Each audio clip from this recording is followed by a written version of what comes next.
traveler, Paimon. Kinich! Fancy meeting you here. We've actually been looking for you. I'll get straight to the point. I hear you accepted a proposal from Elder Trinidad. Oh, the, Turnfire Knight, you mean. You were still his first choice. It's just... Oh, jeez. It's not what it looks like, promise. Chill, it's cool. I only mention it because there's something you should know, and I suspect Elder Trinidad hasn't been completely forthcoming with you. His true intention is to resolve the Mountain King problem once and for all. Once and for all? You mean this'll be the last Turnfire Knight ever? That's right. He wants to use you to send the Mountain King to the Night Kingdom. To the Night Kingdom? You mean... To his death. Whoa, are you serious right now? You shouldn't go blurting out accusations like that. It could get you in trouble. Too blunt? Okay. I'll phrase it more gently.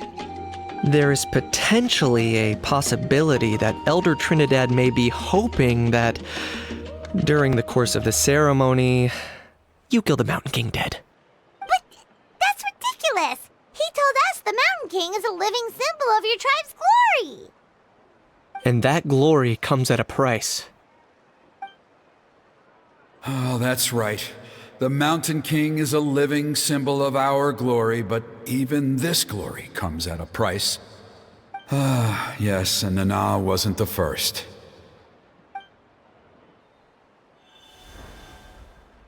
Mm-hmm. She likely won't be the last to lose her life either. Still, is killing the Mountain King really the only way? It seems so extreme! The Mountain King is a unique case when it comes to abyssal contamination. It's eaten away at him for so long that it has consumed him entirely, and the damage is irreversible.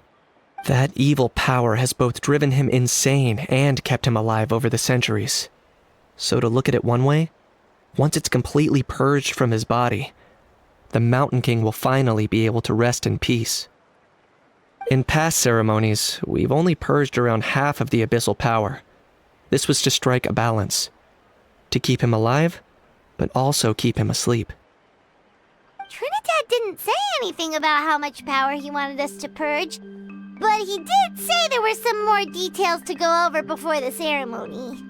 Then it sounds like you'll know for sure soon enough. If he really asks us to kill the Mountain King, what should we do? I know this must come as quite a shock, so I suggest you act like you didn't hear anything for now. But would you have time to visit the chief after your meeting with Elder Trinidad? I'd like to make a deal with you. What kind of deal? One that comes at a very reasonable price. I'm sure you have plenty of other questions, but we can talk more later. Good.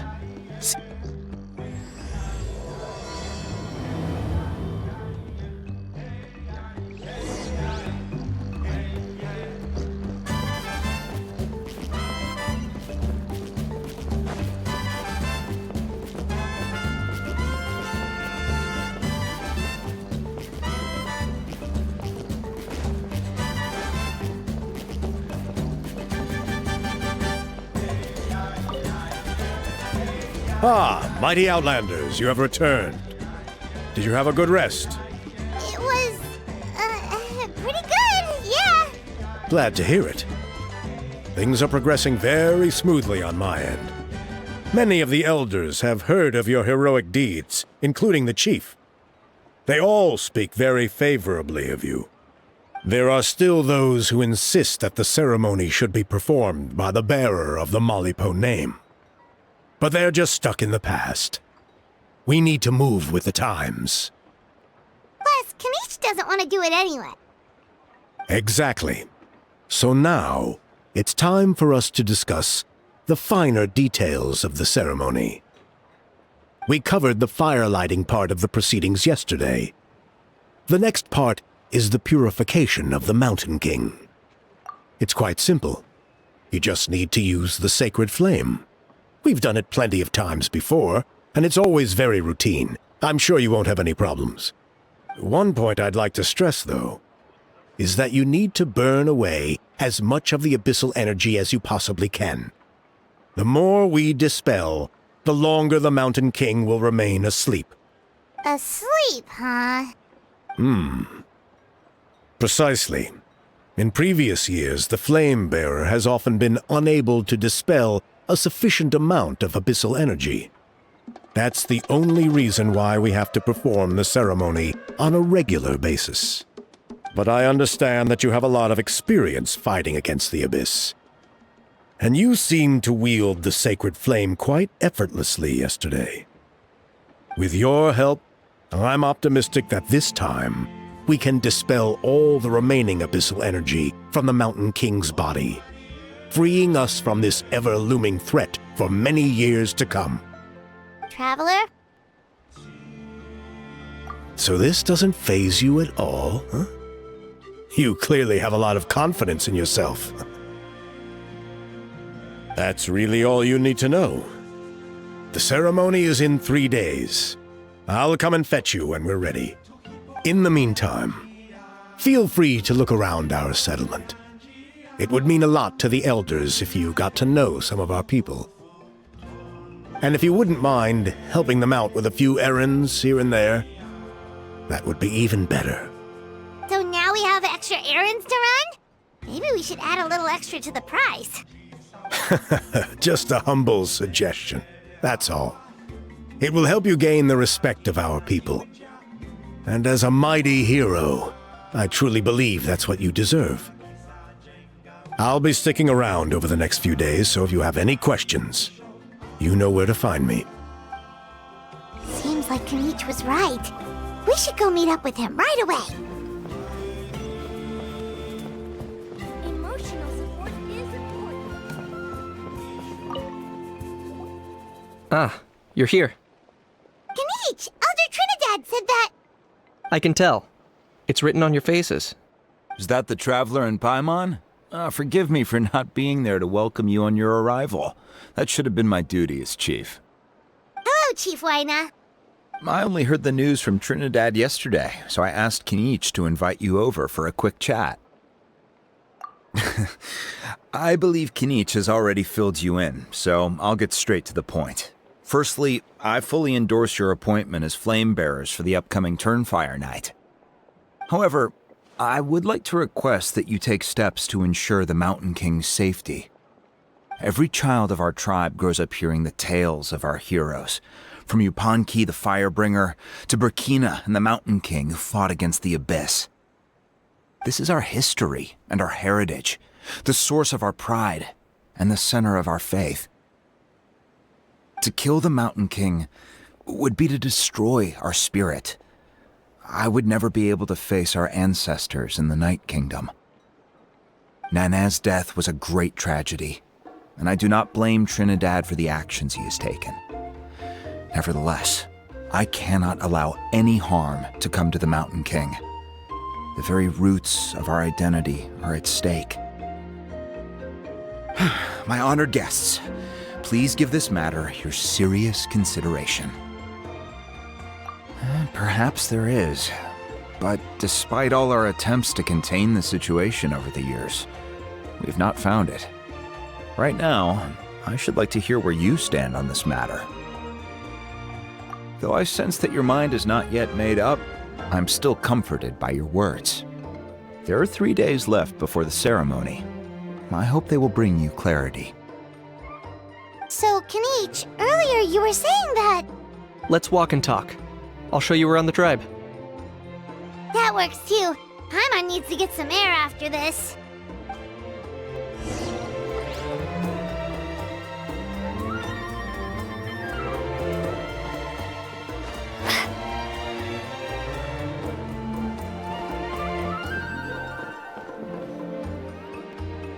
Kinich, Paimon finally understands why you turned Trinidad down. You knew what he was planning, didn't you? That's why you didn't want to be the flame bearer this time, because it's a double-edged sword. The whole Mora thing was just a sneaky excuse. Double-edged sword is right, but my response wasn't merely an excuse. To solve this exceptional problem, an exceptional price must be paid. I'm working on it. Really? Well, come on then, let's hear it! In a moment. Didn't you have a question you were about to ask me? Oh yeah. What was it again? Oh, right! We need to talk about how he's completely unhinged. I agree that he has a problem. He needs disciplining. So, I hired him a teacher. You got him a teacher? Oh, Paimon would love to see him get scolded for bad behavior. Anyway, moving on. When we ran into a How, he said you two were investigating some abyss thing together. Is that related to the whole Mountain King situation? Yes, that's the angle I've been working on. I'm a Saurian hunter, but I occasionally hunt the abyss too. One time, I was pursuing some purple demonic dogs when I accidentally entered a hidden space. I did some research after the fact. Apparently, they're known as beastly rifts, and there are many of them of all different sizes. That's where those purple dogs were coming from. So, if we can locate one of these beastly rifts, clear the monsters out, and move the Mountain King inside, he'd be able to continue living, but without posing a threat to the tribe. whoa, that sounds kinda crazy. Would it really work? It's not without its risks, of course. There's a lot of unknowns in the equation. For instance, for all we know, a prolonged period inside the rift could make the Mountain King's condition worse. Still, we desperately need something like this, even just as a temporary measure. You've seen the conflict the issue is causing in our tribe for yourselves, and believe me, it's been a long time coming. The chief is adamant about keeping the Mountain King alive, whatever happens. Paimon can understand. It's less about the Mountain King and more about preserving your culture and heritage. Yes, but on the flip side, you've got people like Elder Trinidad, who is more concerned about protecting the people he cares about, now and into the future. And he has every right to take that view. It's one thing to try and preserve the last remnants of a glorious past, but making your kin pay the price for it? No one can seriously tell them that's a fair trade. You're right. There's no easy answers here. Let's leave that to one side for a moment and assume we go with your plan. How do you actually intend to find one of these beastly rifts? Because at least in our experience, the dogs open the rifts when they want to attack us, not the other way around. I think I know a way. You have any better ideas? Not at the moment, but it just feels like using the power of the Abyss for our own ends isn't gonna end well. After all, the Abyss is what turned the Mountain King into a monster in the first place. People are gonna think you've lost your marbles. If it doesn't end well, then that's the price we pay. Everything in the world comes at a price. Even when Yupanqui the Firebringer stole the Turnfire, it cost him dearly. The Mountain King's erratic outbursts have brought tensions within the tribe to a boiling point. Unless this gets resolved quickly, everyone will be stuck in a stalemate. All right, so what's this deal you wanted to make with us? We're hardly experts on exploiting abyssal power. All I need you to do is keep people away from me. I'm getting harassed on a daily basis by people trying to convince me to be the flame bearer. I can't afford to waste all my energy dealing with them. If you help me out, there'll be a gift for you in return. Ooh, what kind of gift? Something well worth your while, I'd say. Just keep doing what you've been doing. Ingratiate yourself with the tribespeople, so everyone comes to terms with the fact that we have a new flame bearer.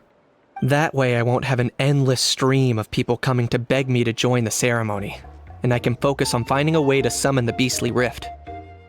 Then, when the day of the ceremony comes, we'll move the Mountain King into his new home. Still sounds pretty crazy. Even for a daredevil like you, that's dangerous. And even if it works, what if neither Chief Wyna nor Elder Trinidad are happy with it?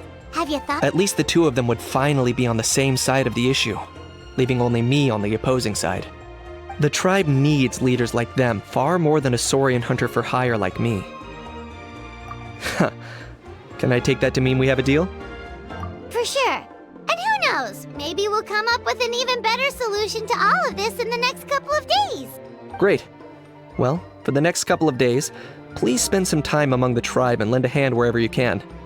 I'm sure everyone will be swept off their feet when they meet our new flame bearer. Good luck to us both.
Okay, task for the day.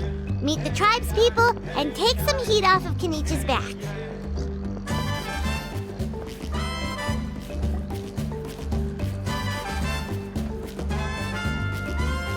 Pony, how can you call the Mountain King a monster? Because he hurt a lot of people. And look what happened to Nana. But it wasn't on purpose. The Mountain King is sick, that's all. He's been hurt by the abyss.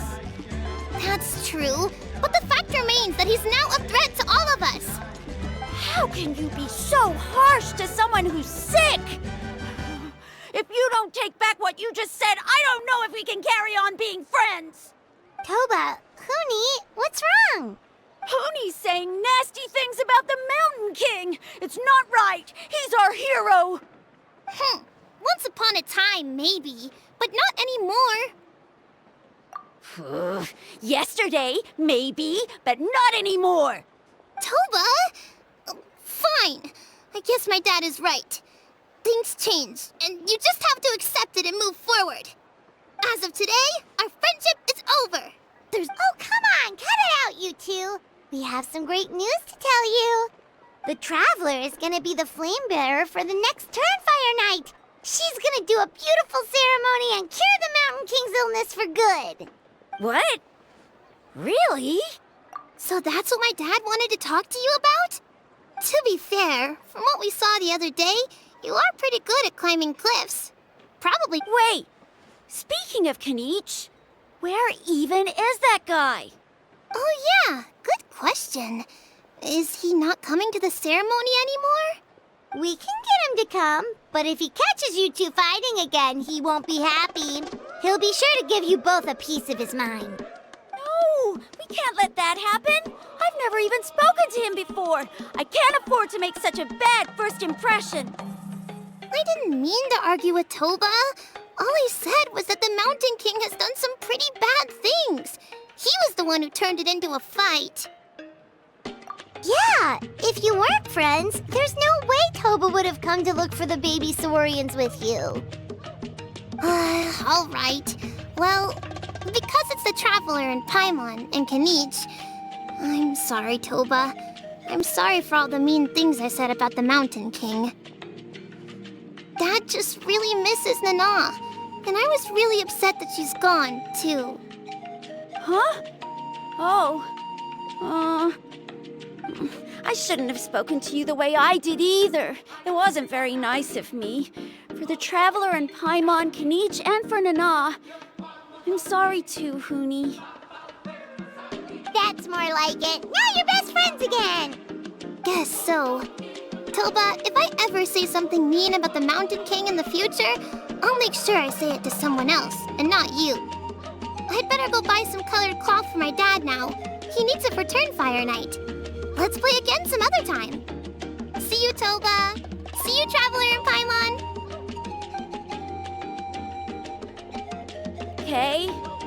I'll head home as well then. See you next time.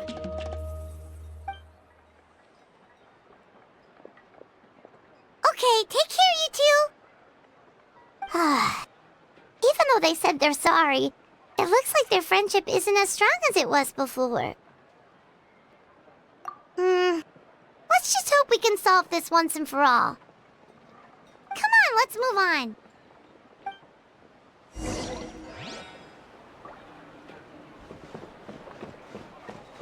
Huh? What's going on over there? Let's take a look.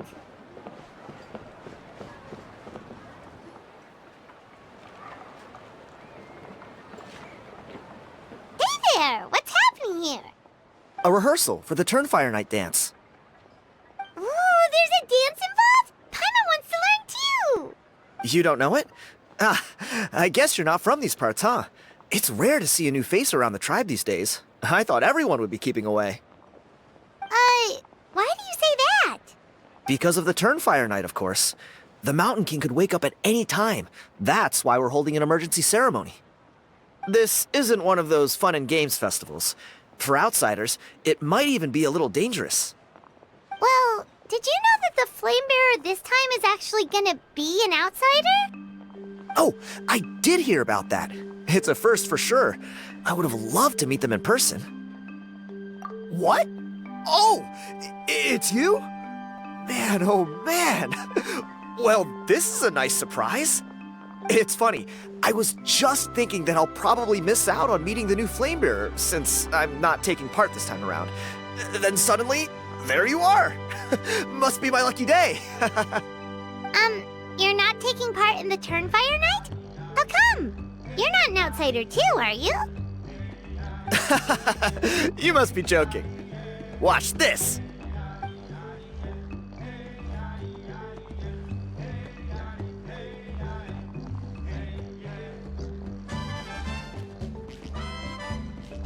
Not bad, right? Yeah, I'm considered one of the better-looking guys who dances beneath the pillars of the sacred flame. Been doing it a few years. Always gets the ladies out to watch. Oh, very impressive. So why'd you quit? Well, I feel like the whole Mountain King situation is getting more and more precarious. It's just not safe here anymore. One of our elders' Saurian companions even lost her life not long ago. The question is, what are we going to do about this in the long term? But our leaders don't have any answers for us. They're probably too busy fighting about it amongst themselves. The way things are going, it's only a matter of time before it gets violent. So I figured, you know what? Now's as good a time as any to get away for a little while. Go do some exploring. You look a little disappointed. Disappointed? Nah, it's a great opportunity to go see the world. As every male scion of the canopy knows, wherever you are and wherever you go, the only way is forwards. We take pride in that. I won't forget my roots. I managed to get in touch with the Saurian Relics Association. They gave me a simple test. Find a decent quality relic, and they'll make me a member. What's the Saurian Relics Association? You've never heard of it? It's a group of amateur history enthusiasts who do research on the ancient Saurian era. They're all about collecting relics and remnants from that age. Speaking of which, the guy who was Flamebearer before you, I've heard that his Saurian buddy comes from that time. A how? A how's a relic from an ancient Saurian civilization? Oh, yeah, him. So you know those two already, huh? Then, do you know how they met? It was deep inside some mysterious ruin, and they signed a contract there. The association folks say that the kind of contract usually comes with a huge hidden cost. Really? That sounds ominous. Who knows? But if it's true, Kinich can probably handle it. He knows what he's doing with weighing up contracts and costs and stuff. I doubt he'd make a contract that doesn't benefit him. Strangely enough, I actually happened upon a strange mural a while back, and it looked to me like it was depicting a Saurian and a human involved in some kind of Saurian-era contract ritual. Oh, does that count as a relic then? You bet it does. I was all ready to go take a picture of it and use that as my entry ticket to the association. But after all the Abyssal activity recently, I heard that area's been overrun by monsters. The best laid plans, huh? I'll just have to wait and see if things improve. Or... you look like you know your way around a fight. I don't suppose there's any chance you'd be able to help? If all you need to get is a picture, that should be pretty achievable, right? The Traveler deals with monsters all the time. It's a piece of cake. Wait, you're seriously gonna help me out? Come on, it's no big deal. Compared to some of the things we've been roped into before, this is nothing. Pyro Archon above, you two have hearts of gold, you know that? You're the kind of people who could dive into the Turnfire deep in the bowels of the Night Kingdom, and it wouldn't burn a single hair off your head. Of course it is. All right, come with me. I'll show you the way.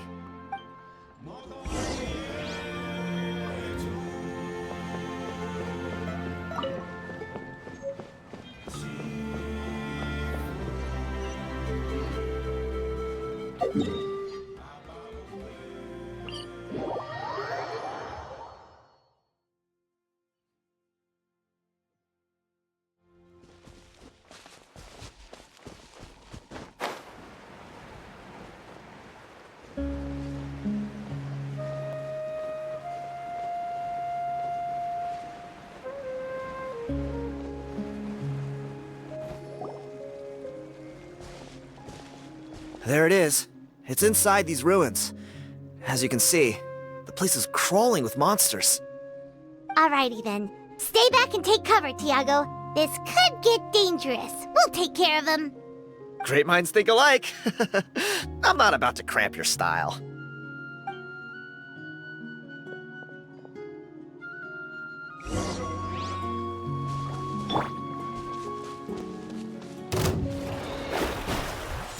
Heep, yep. Heep, hup, hop. Yep.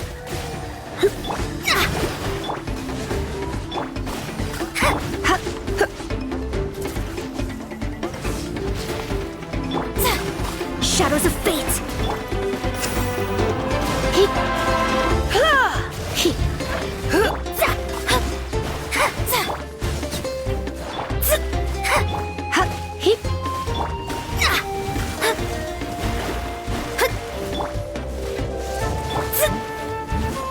Heep.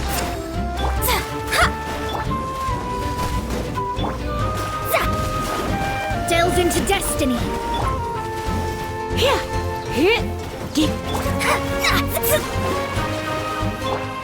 Hip.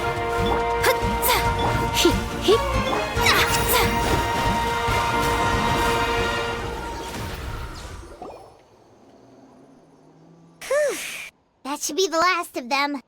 It's a good thing Tiago had the sense to stay in his hiding place, or things could have gotten really hairy for him. Hey, look! That's gotta be it, right? Definitely looks like a mural. True. Now that you mention it, most ancient murals take up a whole huge wall.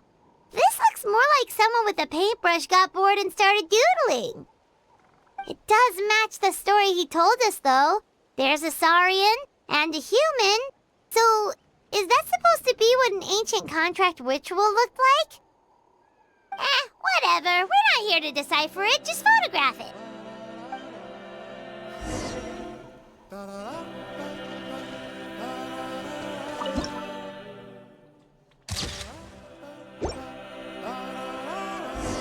That's a wrap. Let's take it back to Tiago.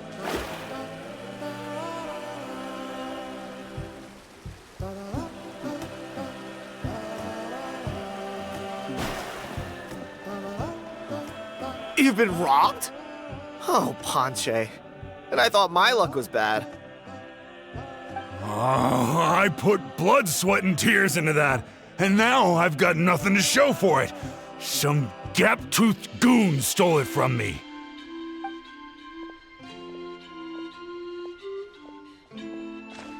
Tiago, is this the picture you were looking for? Let me take a look. Yep, that's the one. Pyro Archon above, you two are superhumans.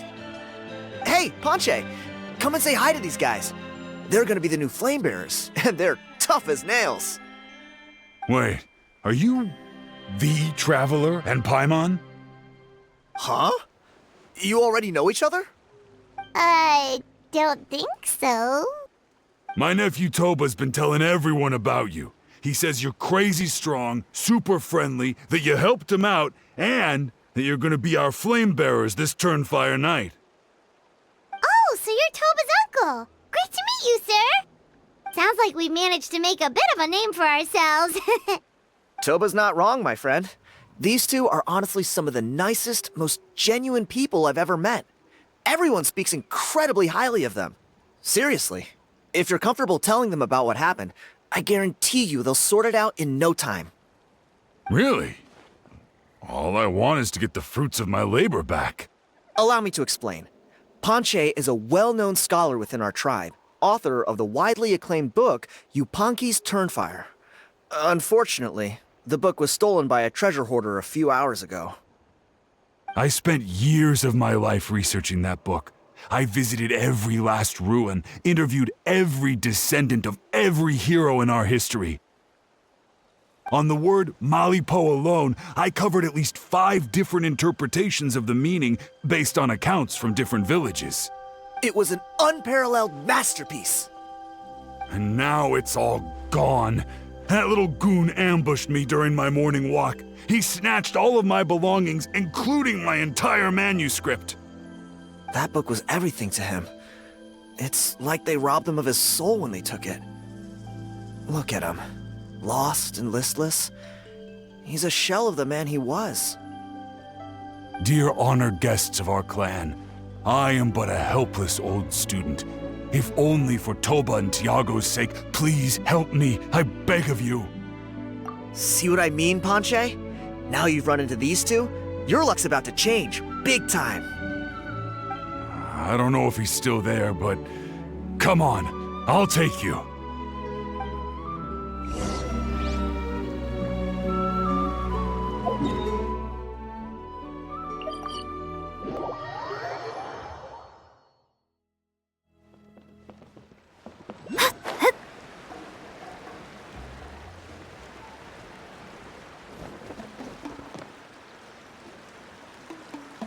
Hey! You thieving rat! Give me my things back! What do you want now, you old bum? God, you're a waste of space. Prepare to get shoved butt first into a tree hollow. Oh, what's this? Brought a little bodyguard with you, huh? All right, let's see what you've got. What's this? Eat dirt, suckers!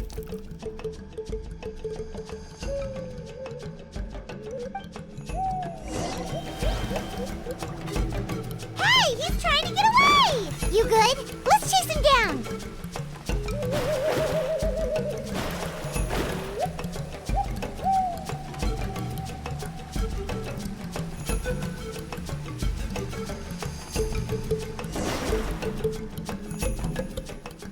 Stop, please! By all the warriors, heroes, gods, and kings, I can't run any longer! Please, I don't have your stuff anymore. Have mercy! Oh yeah? Well, where is it then? I threw it away! You threw it away? The old bum's bag didn't have a single mora in it. Just a tatty old book, worn out pens, and some old rags. All that time lying in wait was for nothing. I was so mad I just threw all of it away. Is that really the truth? Okay then, where did you throw it away? The same place you found me. Look, I swear on the Pyro Archon it's the truth. May all my worldly possessions be turned to ash by Turnfire if I'm lying. Okay, that's a pretty strong oath. What do we do now? It sounds like he's telling the truth. Right, let's hope nobody gets to the book before we do. We'll never get it back then.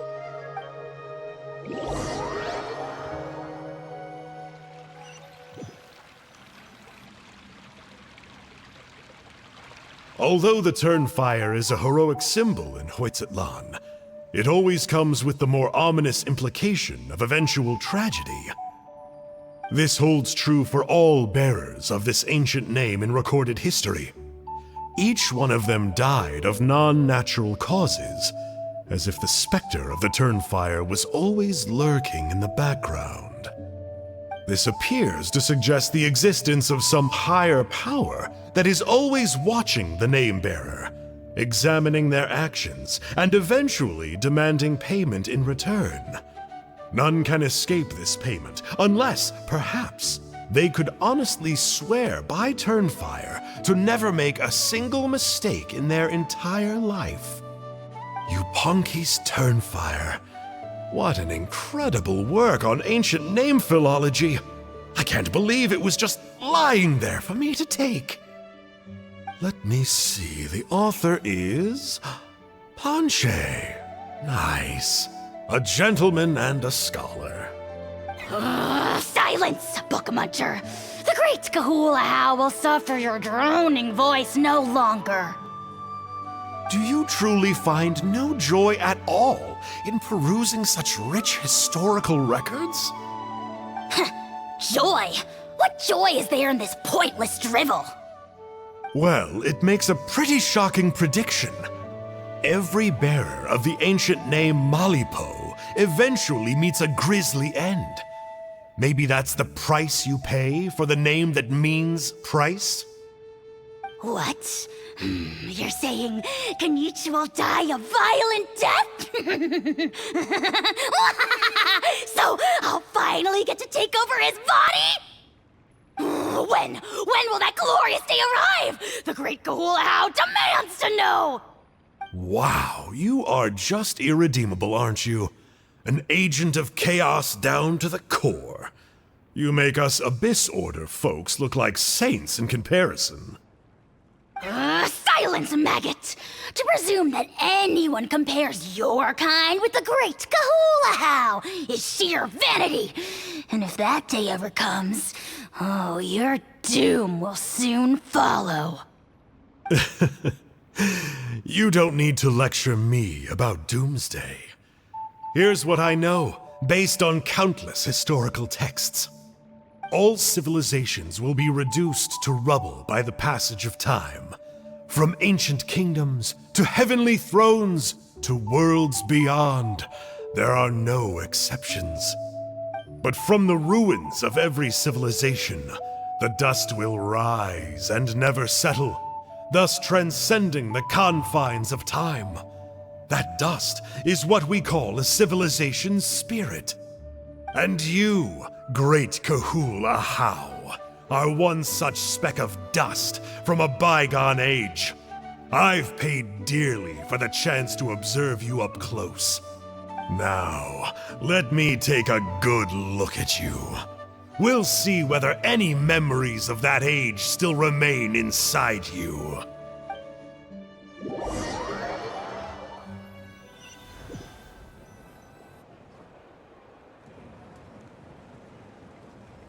We're so sorry, Mr. Ponche, but we couldn't find your manuscript anywhere.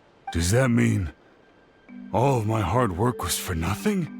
You gotta stay positive, Panche. You might have lost the book, but the brains behind it are still intact. Surely you remember the main points at least? The whole reason I worked so hard to get it finished before the Turnfire night is because I hoped that maybe it might help us find a way through these trying times. But now, well, not exactly, but I thought my research might at least be a starting point. Oh, really? So what did you find out in your research? I think the key to all of this lies in the power of Malipo. Panche, you know as well as anyone that ancient names don't hold any real power. Symbolic power doesn't count. You're right, but Malipo may be a special case. Given that it first arose in the era of the first Pyro Archon, it might contain remnants of Xbalanque's power. Yeah, I remember that story. My grandpa told it to me when I was a little kid. Maybe you're the special case. Most kids stop believing in that stuff by your age. I'm not talking about childhood superstitions here. There is evidence. Like what? Like the fact that the Mountain King is still alive. Everyone attributes that to the power of the Abyss. But there's more to it than that. The key factor is that Burkina summoned the power of Malipo at the cost of his own life. If you don't believe me, then answer me this. How many other creatures can you think of who lived longer, not shorter, after being contaminated by the abyss? Traveler, different situation but similar idea. Doesn't this remind you of the hilly... So, I came to the conclusion that Malipo must refer to some mysterious ritual involving a tit-for-tat exchange. It began with the first Pyro Archon, fell with the Grand Alliance, then was buried in the Night Kingdom, and now it awaits the call of its new bearer. Hey. Sorry to interrupt, Ponche, but you seem to be getting a little overexcited. I'm sorry. I was originally planning on presenting my findings to Kinich. I'd hoped he would be attending the upcoming ceremony. Sounds to me like you dreamed up one fanciful theory to support another. Kinich, what are you doing here? I more or less finished what I was doing, so I came to have a quick catch-up. Now a good time? Kinich! I'm onto something. I haven't worked out all the details, but you have to attend the Turnfire Night.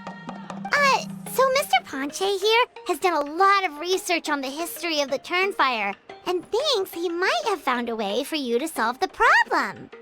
I'll be there, Ponche. Let's go.